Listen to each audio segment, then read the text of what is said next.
The digital world moves fast, but real growth comes from real conversations. This is e-Coffee with Experts, where marketers and founders share what's actually working in SEO, AI, and digital growth. Grab your coffee and fuel your mind as we chat with top minds about their wins, struggles, and lessons you won't find in a blog post. Brought to you by Digital Web Solutions, we bring real talk to help you grow your business, one episode at a time. Let's get started.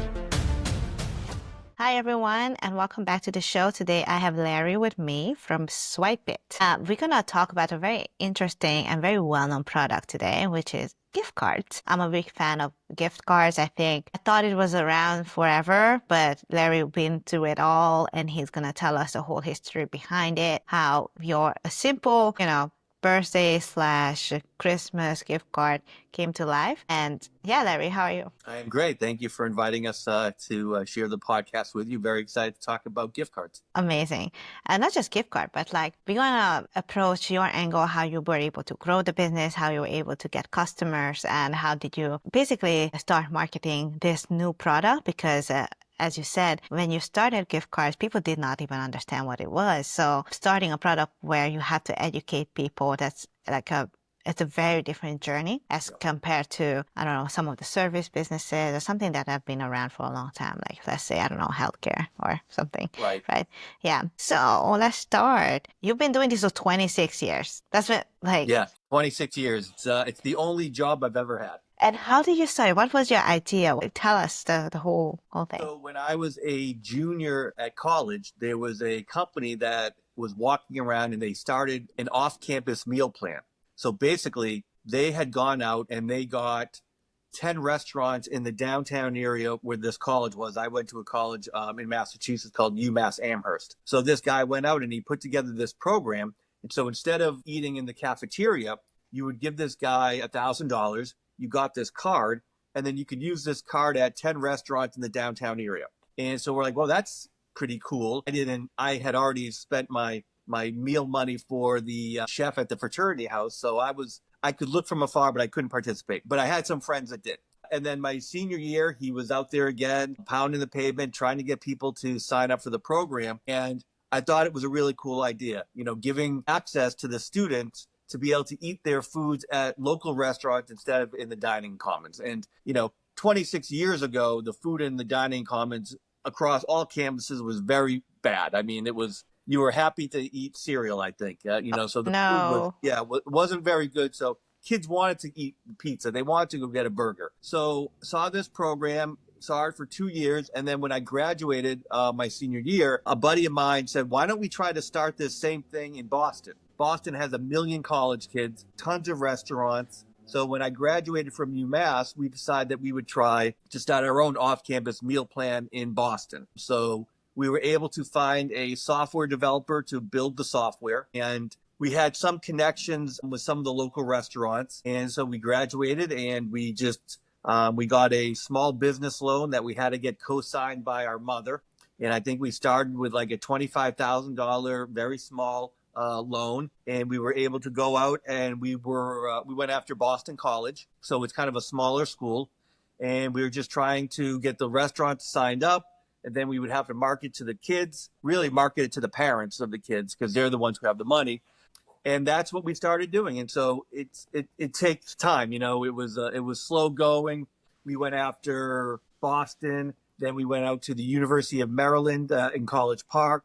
Then we went up to Ithaca, New York, where there's Ithaca College and Cornell University. Then we expanded out to Greenville, North Carolina, to East Carolina University. So we had a bunch of schools that were running this program, but it was tough because, you're putting $1,000 onto a card. So if you were to lose that card and someone picked it up, that's a lot of money. So we password protected the card. So each card had a PIN number, which is great for security. But remember, we're dealing with college kids. So there was a lot of heavy support because you'd have Thursday night, all these kids would go out to the bars, they'd drink a little bit, and then they want to go get pizza, but maybe they drank a little bit too much and they forgot what their PIN number was. So we're getting phone calls at 3 a.m. from drunk college kids saying, I forgot my PIN number, but I need to get pizza. So it was a heavy support. And then all the college kids, no one has money when you're a college kid. So you're losing every last penny on the meal plan.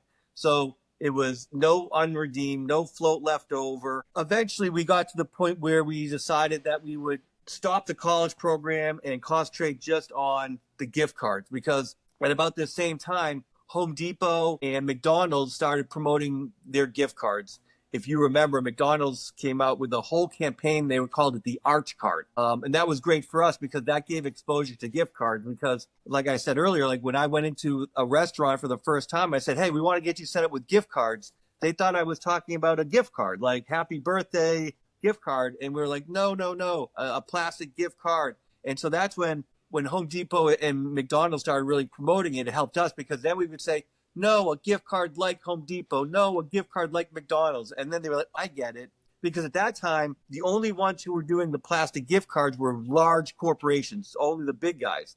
So our thing was, well, what if we brought this technology, but to the small mom and pops? So at that time, it was about 1998, 1999. We decided to stop the meal plan and go full tilt into the gift card. So when we had first started, we had Swipeit meal card. Then I merged with another company and we said, why don't we change the name to something that sounds more collegey? So we changed the meal plan to University Meal Deal. Okay. Yeah. So that's what we used for the college plan, with University Meal Deal. So then when we started doing the gift cards, you said, oh, Swipeit meal card. Let's take meal card out and put technology in.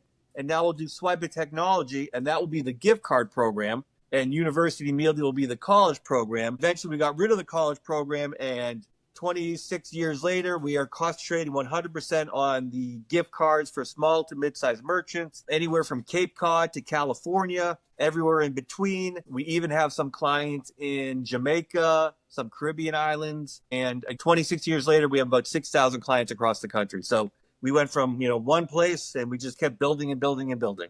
That's amazing. So thank you for sharing this great history, because a lot of things I'm learning here. Number one is your persistence to go all in a business idea at such a young age. Like you were just out of college or senior year of college, when at that time people really have a hard time focusing on just one thing, right? Like they're just out of the world. They were like, I want to travel. I want to start a business. I want to get married, and all that at once. And it's like, that's not how it works. Right, to succeed. And I'm going through this journey right now, so that's why I'm saying that. Yeah. And then the second one I'm learning is how you were able to piggyback on bigger brands to grow your own business. A lot of people, I'm sure that some of our listeners too, get a little bit taken aback or a little bit discouraged when a big brand starts the same idea that you already have, because you might think like, oh, I'm going to lose customers, blah, blah, blah. But I think you have turned it around, and that accelerated your growth. And the other third thing I'm learning here is how you were able to take advantage of the location you were in. Like it's kind of like idea plus an unfair advantage, because you lived in Boston, you went to Massachusetts, you've been in that area where most of the colleges are, most of the big colleges to this day, right? So I think that's, I don't know, brilliant. Just to kind of similar. It's funny. We thought it was brilliant too. And then we actually realized that it was a mistake for the college program. And the reason is that there's a million college kids in Boston, but they're spread out and there's so many restaurants. So actually what we realized is that it was better for us to go to a college that was out in the middle of nowhere, because let's say the college I went to, UMass Amherst. So there's 30,000 kids and they're all in that one area and there's nothing around it. So if I get 20 restaurants, that's everybody's favorite.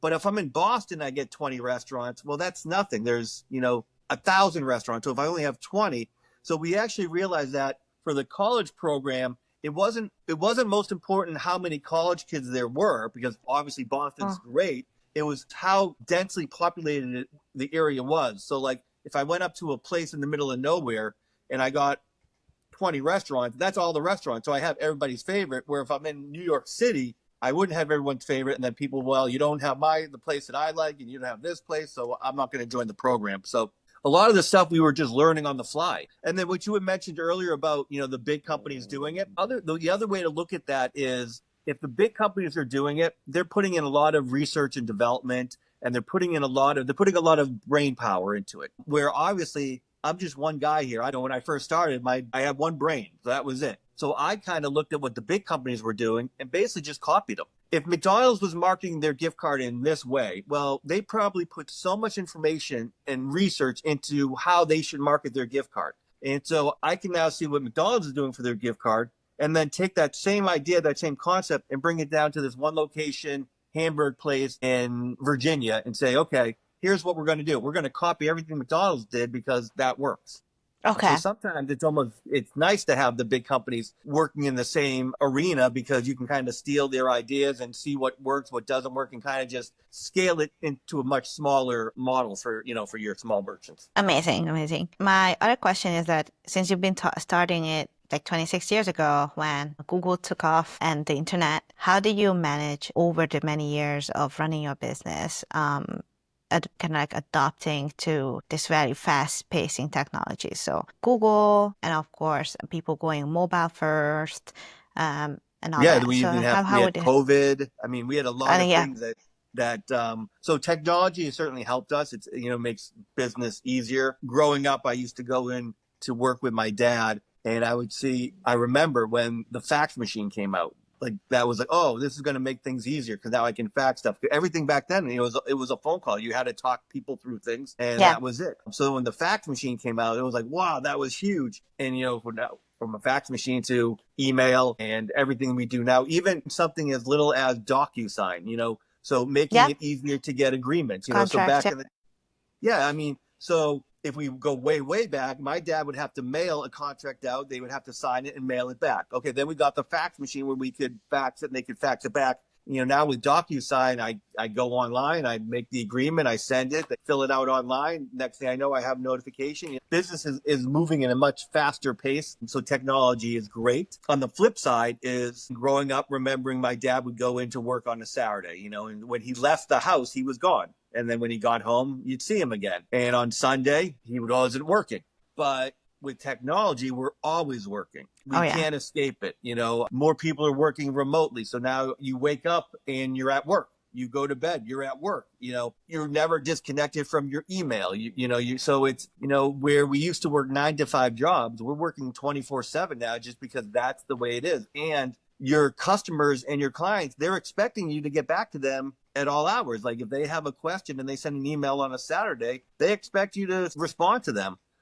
So, everything has kind of changed. I think it's changed for the better. I mean, it certainly makes things easier to get things done, but I think everyone is working more and more and more, especially if you're, tied to the company where, if you're not just a 9 to 5 employee, and you're on salary, you're always trying to do better. So you're always checking your email. You're always checking this, checking that, because you don't want the guy behind you to get ahead of you. So it's been crazy. And then, and then COVID, we had COVID, which that could have helped businesses, but it also probably hurt a lot of businesses. It probably also, as we saw, put the coffin in a lot of businesses. I mean, for us, where we deal with a lot of small mom and pops, unfortunately, in the hospitality industry, there's a lot of cash flow issues. So you have a lot of real small cafes and restaurants that the money that they bring in today, they're paying the bills. So when COVID hit, the money that was coming in today to pay those bills didn't come in. So now those bills didn't get paid. And you saw a lot of small businesses go belly up during COVID, even with, their landlords trying to help them. It was tough. So for us, it was actually a great thing for us because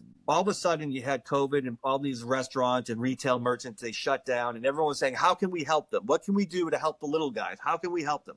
And people, we can buy their gift cards. Well, how can we buy their gift cards if they're closed? And that's when people are like, well, what if they have e-cards or physical cards online? And so that was something that we were already doing, but not at the scale that we're doing it now. So what COVID did is it did 2 things. Number one, it helped small businesses sell their gift cards and e-cards through their website. So it brought in a new revenue stream really for a lot of small businesses. Number 2, it changed the spending habits of the consumer. So we would think if we wanted a gift card, we'd get in our car and we'd drive down to the store and we'd grab the gift card. Maybe we could call them over the phone and we could give them their credit card number and they would mail it out. Now COVID hit and it said, oh, so wait, we can just go onto their website and we can buy a gift card and they'll email it to us or they'll mail it. This is great. So during COVID, that's what people did. Then COVID ended and people said, well, this is still a great way to buy gift cards and buy e-cards. This is still a great way to support local business. So COVID ended. but the online sales continue to grow. So now I feel like when people are like, oh, I have Jimmy's birthday, the first thing they think about is, oh, let me just go to his favorite restaurant, his website, and I can see if I can buy it. It's second nature now. That's how we're doing our shopping. And that all just changed from COVID. So that was, for us, that was good because it brought in another revenue stream for us and it changed the consumer's habit. Now they're thinking, I'm going to go online first to buy the gift card opposed to getting in my car and driving. Yeah. That's fantastic. I'm very glad that you were able to not only see the opportunity but quickly adapt, because a lot of people when they fail to digitalize their businesses, that's when they stopped and they had to close. But I see that they pivot.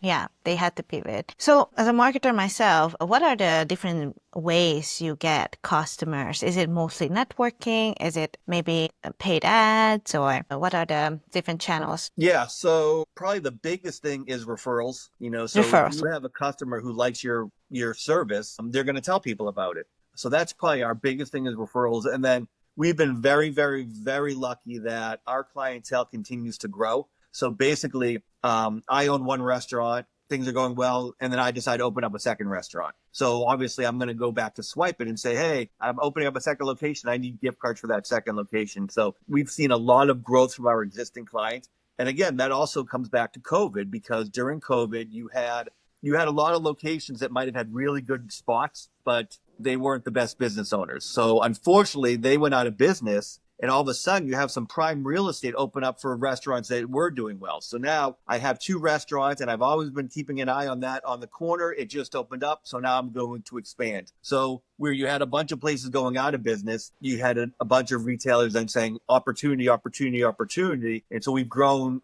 through that. And then we have a reseller program. So basically, we have people that are reselling our solution. So a lot of graphic designers, a lot of credit card salespeople. So if I'm out there selling credit card services and I go into a salon and I'm like, oh, I can save you money on your credit cards, blah, blah, blah, blah. These are my rates. And then the merchant will be like, oh, well, I also have gift cards. No problem. I work with Swipeit. We can take over your gift cards also. And then that credit card person, they're making money off their core business, which is their credit cards. And then they're making a little bit of residual income from me for their gift card. So we've been growing our business through just people coming to us because we've been doing it for so long through our website.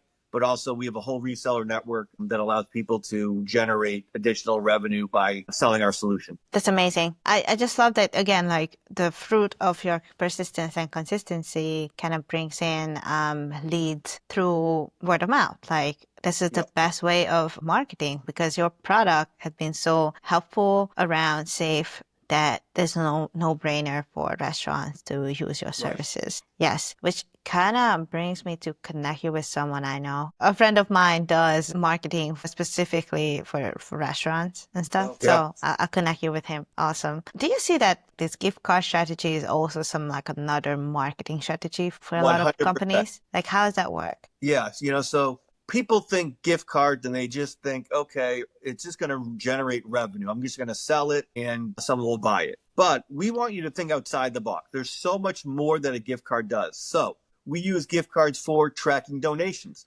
So, we have some companies that will come and they'll print 5,000 gift cards, but we also have some people that will print 100, a little 100 run of a donation card. And that allows them to track all of their donations. So at the end of the year, when they sit down with their accountant, they can say, this is what we gave away. This is what we redeemed. Give me a tax write-off. So you can use it for donations. We just had Mother's Day. So a big thing during Mother's Day is people like to run an online gift card special. So what we do is buy a $100 gift card and earn a $10 bonus. So again, that's marketing promotion. So they're getting a bonus card for free because they purchased $100 in gift card. And so that bonus card is going to get them to come back into the restaurant or go back into the retailer one extra time. It helped them bring in additional revenue. So that's another product that we want to promote, is these bonus cards. Then we just have promotions and marketing tools. So we have people who they take a gift card, they preload it with $5 and they just hand it out just to get people to come into their promotions, marketing. There's so many things that you can do with it. We just did a campaign with a chamber of commerce where there was a local business that donated $5,000 for free. So they ran this promotion where if you bought a $25 gift card, you would get $50 value. So you'd pay $25 and then this company was basically matching it for free. So it was all about supporting the local community. It was a buy local program. So the Chamber of Commerce is getting additional sales, which means they're going to be pushing all this money into the local mom and pops. This corporation decided they would match it. So they're getting great exposure because people are saying, wow, what a great thing that this company did. So it's a win-win promotion for everyone. They're getting good exposure. The businesses are getting an influx of dollars of revenue. The Chamber of Commerce is putting it all together, so they feel great about it. So it's really looking outside the box and saying, what can I do with these gift cards? You could also use gift cards for an employee reward program. So I have another company. They have 600 employees. Every month, everyone has a card. So at the beginning of each month, X amount of funds get put on this card. They have all month to use it. And then at the end of the month, it gets set back to zero. So it's a way for a company to basically reward their employees for all the hard work they're doing. Because that's another thing that we're hearing a lot of difficulty for small businesses is keeping their employees and keeping them happy. There's a lot of turnover. So start an employee reward program by using your gift cards. And it's another program that we can help run. That's amazing. Which area do you see it's working better? Like supporting local mom and pops or like the employee reward? Right now, the biggest thing is still the gift cards for the mom and pops. They need the most help because they just don't know how to run the program. And they don't understand that you can use it for marketing, promotions, and tracking. So that's still our core business is going in and saying, hey, how can we help you? And it's not going to cost them a lot of money to get started. That's the other misconception is that it's an expensive thing to get started. The gift cards are very cost effective. You get your return on investment very quickly. Pretty much if you go through one holiday season, you're going to get your money back. And then the great thing about a gift card is, so we don't want to sell a gift card for people not to come back, but it's a fact that 15 to 30% of gift cards never get redeemed. And the other big stat is, and a reason why we want to sell gift cards is 90% of the people who use a gift card spend above the value. Meaning, if I have a $25 gift card, I'm going to come to the store and I'm probably going to spend $50 or $70. The gift card really gets the foot traffic, and then they spend above the value. So it's a win-win for everyone. That's amazing. Yeah. Because I think one of my questions was like, how do you incentivize repeat purchases without cannibalizing regular sales? But like you said, like people, myself too, if I have like $50 on a gift card, I will end up spending around $100. So in my mind, I'm like, oh, I just got it 50% off or something, you know what I mean? Right. Yeah. And even more and we see even more with the restaurant, because you go and you're like, okay, we'll get an appetizer. And they're like, oh, I guess we'll have a drink. Oh, yeah, maybe we'll have the better bottle of wine. We might well have dessert. And then the other day you're like, well, I had the gift card that covered the thing. So we had all this food and it only cost me $30. That's the mindset going in. Awesome. And you've been in a business for a long time. Any mistake you've seen other people do when it comes to gift card business? So the biggest thing that we see is when we do programs for like a Chamber of Commerce or a hospitality group, where it's more than just a one location, there's a lot of turnover. So like we'll have a program with a Chamber of Commerce and the person who set it up leaves and the new person coming in isn't given all the information. They don't take ownership and then the program dies. So the biggest thing that we see is that when there's changeover in staff, that you really need to train the person coming in and give them all the information about the gift card so they can continue to promote it, continue to give the gift card program exposure, and that's what's going to continue to give you the best return on investment. But what we see is that the person who was running it left, and the new person came in, no one told them about it. We'll get a frantic email on like December 20th. I'm out of gift cards. I don't even know who to call. So it's like, because when they came in, no one told them, okay, if you need to change the design, or if you need to print more cards, you got to call this Swipeit. If you want to run an online special, call Swipeit. If you need to report, if you have a problem, they're just not giving the information. So that's the biggest thing we see in small mom and pops is that the information kind of stops with the person who started with it. And if they leave, no one kind of wants to take ownership of the program. I see. Yeah. We're here to help. All you have to do is call us and we're going to help as much as we can. So you just have to call us and then we help. And right now, are you doing it? Like, do you do this business nationwide, or is it still like within your area? Nope. So we're based in Massachusetts. So we always say we have clients from Cape Cod to California and everywhere in between. We have a couple loyalty programs in Jamaica for a couple pharmacies. We have a couple gift card programs in a couple Caribbean islands that we'll probably have to go visit to make sure the program is working correctly. But yeah, pretty much, the US, Canada, that's our bread and butter. One location, probably to 10 locations is what we specialize in. But then we do these universal programs like a Chamber of Commerce where we can have one card that can be used at, 200 different merchants. So that's another thing we're starting to do a lot of. Chamber of Commerce's, downtown business associations, and then large hospitality groups where they want one gift card that can be used at 8 of their different branded restaurants or hotels. Yeah, fantastic. All right, Larry, and if people would like to find you or reach out to you, how can they find you? So our website, which has been around since for the past 26 years, is swipeit.com. And then we try to make it very easy. So it's swipeit.com. We have an 800 number, which is 888-SWIPE-IT. And then I'm Larry. So, of course, my email is larry@swipeit.com. And I am on email all the time. So that's the easiest way would be to shoot me an email and say, Larry, I need some help with my gift cards. Can you help me? And I will be right there to assist. Thank you so much, Larry, for joining the show. And I can't wait to, see you one day. Yes, thank you. Thank you.